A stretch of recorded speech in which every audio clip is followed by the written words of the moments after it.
Born into a world where my last name opens more doors than I care to walk through, you could say I had it all laid out for me. My dad's the big boss of a company you've probably seen tick across the stock exchange screen more times than you've cursed the morning alarm.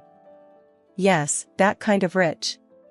But if you're expecting tales of a golden girl, draped in designer and sipping champagne for breakfast, you've got the wrong story. Me? I've always kept it real, feet firmly on the ground. Money's nice, sure, but it's not everything. I chose a different path, one that's led me to places money can't buy and experiences no gold card can fetch. Charity work, helping those in need, and living a life that's, well, ordinary. That's me, Jessica. Not the heiress, just Jessica. So, I was stuck in one of those typical evenings where my friend Sarah decided we all needed to get out more. We ended up at this dive bar downtown, the kind where the beer's cheap and the lights are dim enough to hide your regrets. Sarah was all hyped up, going on about some guy she met online. "You've gotta meet him, Jess. He's totally your type," she kept saying. My type? Since when did she decide she knew my type? Anyway, we're there, and in walks this guy. Not Sarah's online prince, but another dude, Alex. He was there with some friends, looking as out of place as a cat at a dog show. He wasn't dressed to impress, just a simple tee, jeans, and this easy smile that kind of lit up the room. We got to talking, and it was easy. Like, really easy. He worked some manager job at a place I'd never heard of, nothing fancy, but he talked about it with this passion that was kinda infectious. "You really dig your job, huh?" I remember asking, sipping on my third beer. "Absolutely," Alex shot back, leaning in. "Every day's a challenge. But hey, I'm not here to bore you with work talk. What about you?" Sarah mentioned charity work. I shrugged, trying to downplay it. "Yes, a bit of this and that. Just trying to do my bit, you know?" "That's cool. Really cool," he said, and I could tell he meant it. Not in a trying to impress you sort of way, but genuinely. The night rolled on, our group mingling, but Alex and I kind of stuck together, chatting about everything and nothing. It was refreshing, talking to someone who wasn't trying to sell me on some investment or brag about their latest acquisition. As the night was winding down, Alex got this look in his eye, like he was working up to something. "Hey, Jessica, I know this is kind of forward, but would you want to grab dinner with me sometime? Just us?" I remember feeling this mix of surprise and excitement. "Sure," I said, trying to sound cool about it. "I'd like that." On the way home, Sarah was all giggles and "I told you so's." I just smiled, thinking about the evening. Alex was a breath of fresh air in my often too stale world. Little did I know how much things were about to change. It wasn't long before going out turned into hanging out at each other's places, which, let's be real, mostly meant my cozy apartment because Alex's roommates were a circus and a half.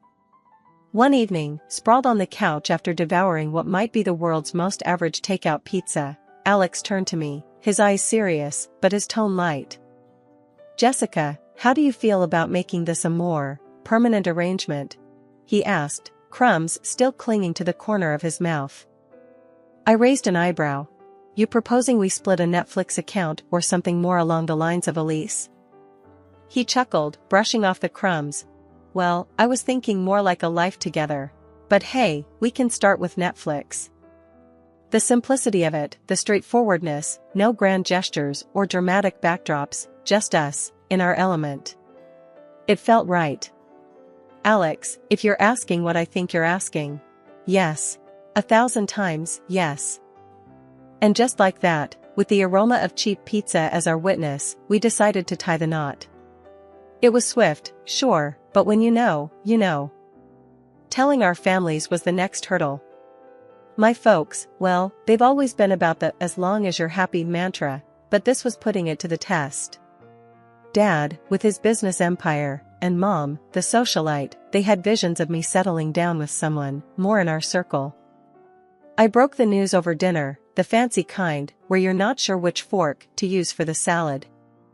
"Mom, Dad, I'm getting married to Alex," I said, the words tumbling out in a rush. Dad paused, fork midair. "Alex? The manager chap? Well, that's quick." Mom simply smiled, a bit too tightly. "Dear, are you sure? This is rather sudden, isn't it?" But I was firm. "Yes, I'm sure.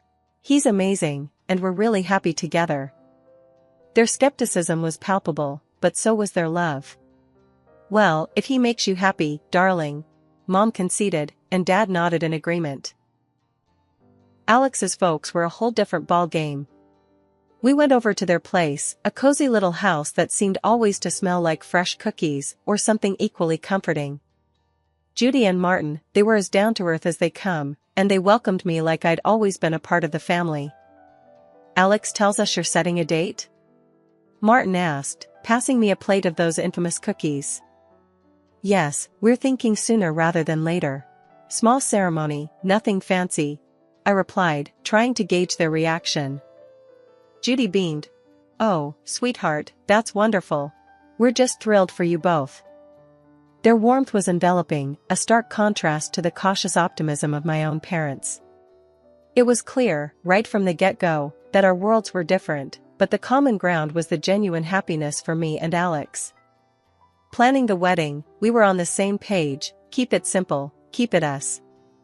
A small ceremony, close friends and family, and an open bar because, as Alex put it, if we're doing this, we're making sure everyone's having a good time. And that's how it went down. A swift engagement, not because we were rushing, but because everything just clicked into place. Amid the whirlwind, there were quiet moments, looks shared between us that said, "We're doing the right thing." And we really were. Living with Alex started off as everything I'd hoped for and more. We were like two peas in a pod, making our little corner of the world in that cozy, modern apartment I had rented. It was ours, filled with love, laughter, and a ton of takeout containers, because, let's face it, neither of us were winning any awards in the kitchen. It wasn't long before I started noticing how Alex's parents, Judy and Martin, had this way of dropping hints about things they liked or needed whenever they came over. At first, it was subtle, almost cute. "Oh, Jessica, that's a lovely coffee maker. Must make mornings a breeze," Judy would say, eyeing our shiny new appliance with a gleam in her eye. Or Martin, "This sofa is just divine. Our old one's been giving me a right pain in the back, you know." Wanting to be the good daughter-in-law, I'd surprise them with gifts here and there. A coffee maker for Judy, a comfortable new sofa for their living room, and so on. Their initial reactions were always the same, a mix of surprise and a little bit of guilt. "Oh, Jessica, you shouldn't have. This is too much," Judy would exclaim, her hands fluttering to her chest. "But, you know, humans are funny creatures. Give them an inch, and they'll take a mile." Those initial protests faded away, replaced by a growing list of subtle hints that were about as subtle as a brick through a window. "Dinner at your folks' place was lovely, dear. Did you see that new TV they have? Crystal clear. Ours is practically ancient." Alex would relay his parents' latest comments, oblivious to the change in their tone. One evening, after I'd just dropped a not-so-small fortune on a fancy new TV for them, Alex and I were curled up on the couch, my head resting in his lap. "They really loved the TV, babe. You're amazing, you know that," he said, his fingers running through my hair. I sighed, the weight of their expectations starting to press down on me. "Alex, do they expect us to keep doing this? It's getting a bit much, don't you think?" He paused, his hand stopping mid-stroke. "What do you mean? They're just happy, that's all." "Happy or taking advantage?" I pushed back, sitting up to look at him. "It feels like we're their personal shopping service." Alex was taken aback, his brow furrowing. "They're not like that, Jess. They're just not used to nice things, that's all." "But where does it end, Alex?" "It's like they've got a taste for it now, and they're not looking back," I argued, frustration creeping into my voice. The conversation ended with an uneasy truce, but it was clear we were on different pages. Judy and Martin's gratitude had morphed into entitlement, and it was putting a strain on us, on me. I loved Alex, but I wasn't about to become a bottomless ATM for his parents. When my dad's company hit the skids, it felt like the rug was yanked out from under my feet. That cushy life? Poof, gone. And with it, the whole dynamic of my relationship took a nosedive. The shift wasn't gradual, it was like flipping a switch from daylight to darkness. I had to break the news to Alex and his folks, and let me tell you, that was a conversation I'd been dreading. Listen up, things are gonna get tight. Dad's company's tanking, and well, we're in for a rough ride, I said, trying to keep my voice steady, but the tremor was there, betraying my nerves. Alex's reaction was a gut punch. You're kidding me, right? What do you mean things are gonna get tight? You're telling me we can't live like we used to because of your dad's mess? His words were like ice, and for a second, I wished the floor would swallow me whole. Judy and Martin's faces were no better, their disappointment barely masked. This is quite the situation you put us in, Jessica, Martin added, his tone dripping with reproach. And just like that, the warmth and camaraderie we once shared evaporated, replaced by this cold expectation that somehow, I was to blame for my family's financial downturn. Moving in with them was hell dressed up as a temporary solution. Our once independent life got swapped for a guest room that felt more like a cell in the house of the two people who clearly saw us as a nuisance. The atmosphere was charged with tension, every day a reminder that I'd somehow failed them. We're cutting back on everything because of this, Judy would remind me, her voice sharp, as she served dinner that was a far cry from the lavish meals we used to enjoy. And Martin, always with a comment on saving costs. Make sure those lights are off. We're not running a charity here. But Alex, he was the hardest to bear. The man I married seemed to have vanished, replaced by someone who saw me as a letdown. Can't you do something? Talk to your dad? It's like you don't even care we're living like this. He'd snap, anger flaring over the smallest things. Our conversations, once easy and filled with future plans, now were minefields. Every word I said was a potential trigger for another outburst. I thought marrying you meant security, not this struggle, he'd throw at me during arguments, his words slicing through me. It was clear we weren't just dealing with financial stress. This was a test of our relationship, a revelation of true colors under pressure. I was stuck in the middle, battling the disillusionment from my husband and his parents, while grappling with my own sense of failure. Judy's birthday dinner was supposed to be this cozy family thing at some upscale restaurant, a break from the constant tension. But it turned into the showdown of a lifetime. I should have seen it coming, the way things had been going at their place. We're all sitting there, menu in hand, and I'm trying to keep the peace, just blend into the background. That plan got torpedoed the second orders started flying. Alex, with this grin that made my skin crawl, goes, "Let's get the steak and the lobster for us," and he throws a look my way, 1 part smug, 2 parts cruel. Jessica can do with the soup of the day. Gotta save where we can, right? They all laugh like it's the best joke they've heard in ages. Judy adds her 2 cents. Absolutely, can't have Jessica overspending now, can we? I felt this flush of heat, not embarrassment, but pure fury. Really? Soup?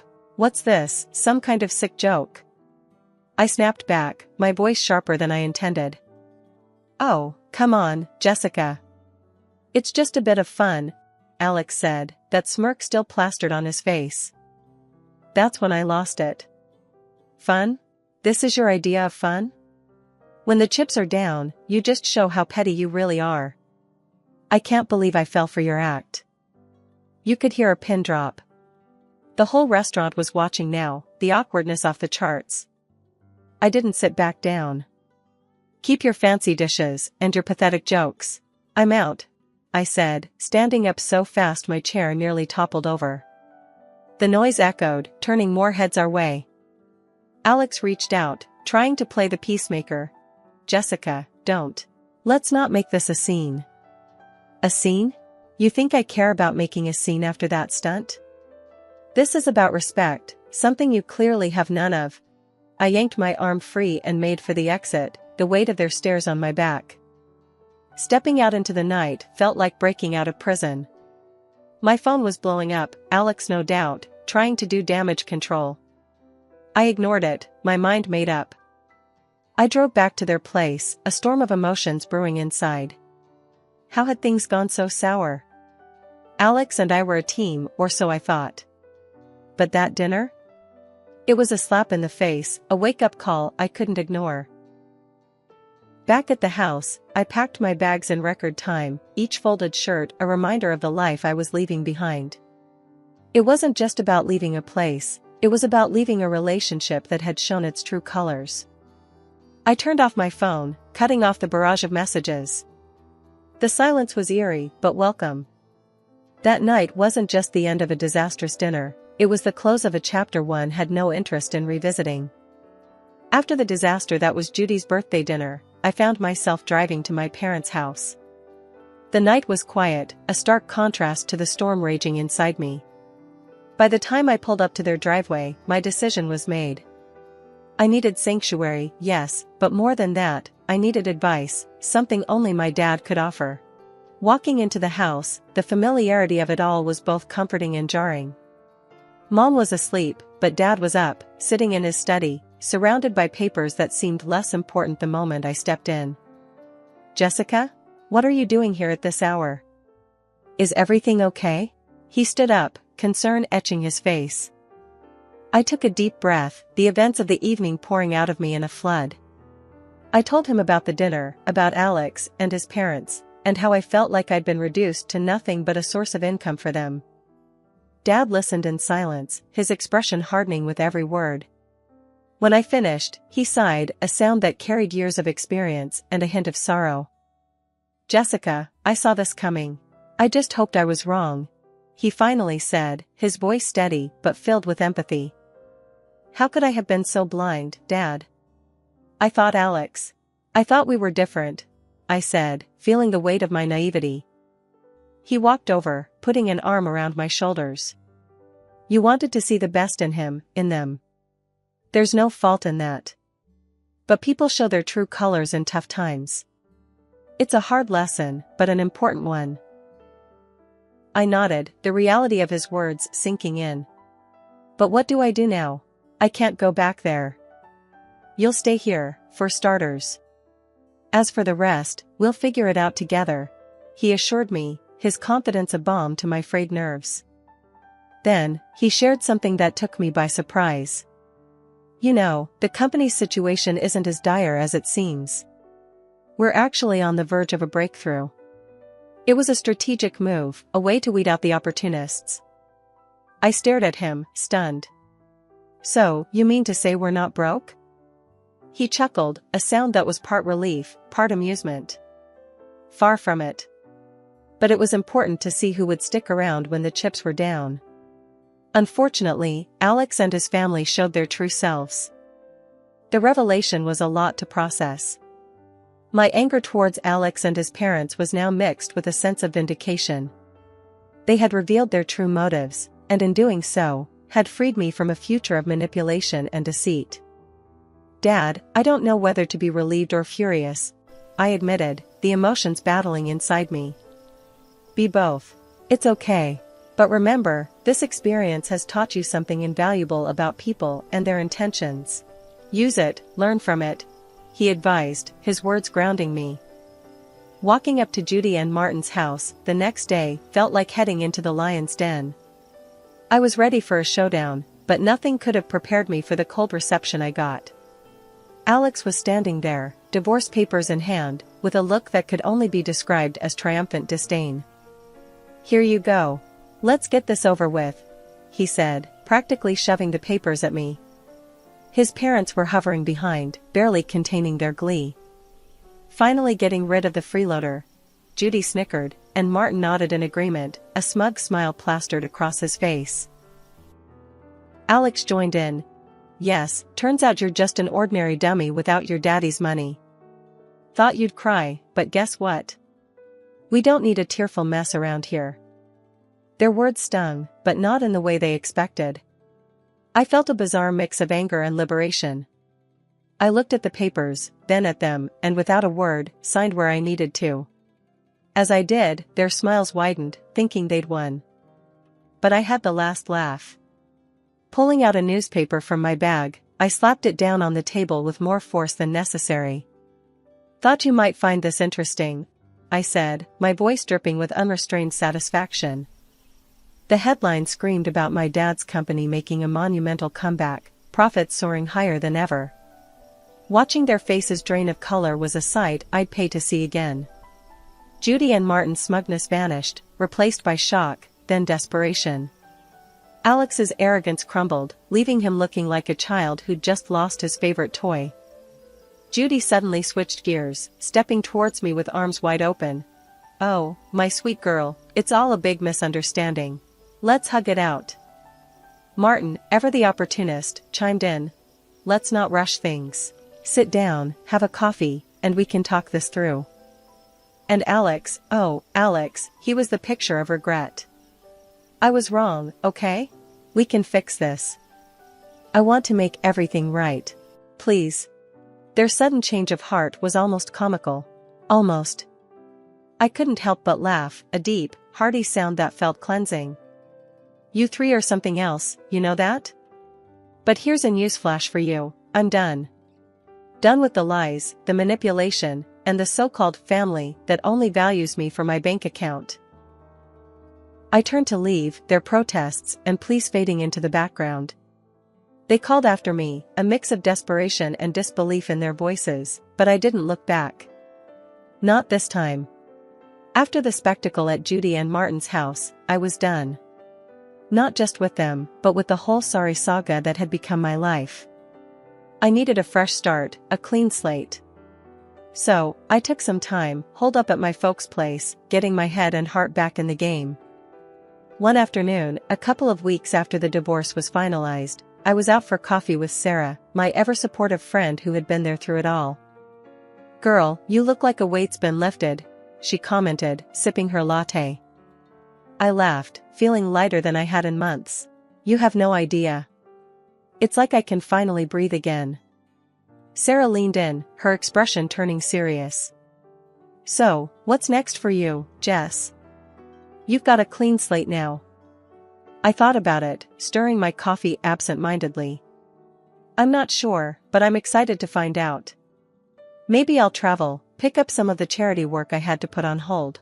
As for love," I paused, giving her a wry smile, "I think I'll give that a miss for a while. Just make sure you're doing what makes you happy, okay? You deserve it after all that drama," she said, reaching over to squeeze my hand. "Thanks, Sarah. That's the plan." Not long after that conversation, my phone started buzzing with calls and messages from Alex. He was pleading, saying he'd changed, that we could start over. His parents even got in on the act, sending messages filled with apologies and invitations to talk things over. Sitting in my room, phone in hand, I couldn't help but laugh. The sheer audacity was almost admirable. Almost. I typed out a response, one I'd been mulling over for days. "Alex, moving on means moving forward, not going back to what broke you. I wish you all the best, but this is where our paths end for good. Take care." Hitting send felt like closing the final chapter of a book I'd been stuck in for too long. And just like that, I was ready to start writing a new one. The next few months were a blur of activity. I threw myself into my work, took up volunteering with a vengeance, and even booked a solo trip to a place I'd always wanted to visit. Life was full, and for the first time in a long while, it was fulfilling too. One evening, sitting on a balcony overlooking a bustling street in a far-off city, I realized I'd found what I'd been searching for all along: peace. The drama, the heartache, the betrayal, it all seemed like a distant memory. My phone buzzed with a new message, but this time, it was from a number I didn't recognize. Hesitantly, I opened it. It was from someone I'd met during my travels, someone who'd made me laugh and think in equal measure. "Hey, Jessica. How about dinner when you're back? No expectations, just food and good company." I stared at the message, a smile slowly spreading across my face. Maybe it was time to open my heart again, but on my terms, at my pace. Yes, I'd like that.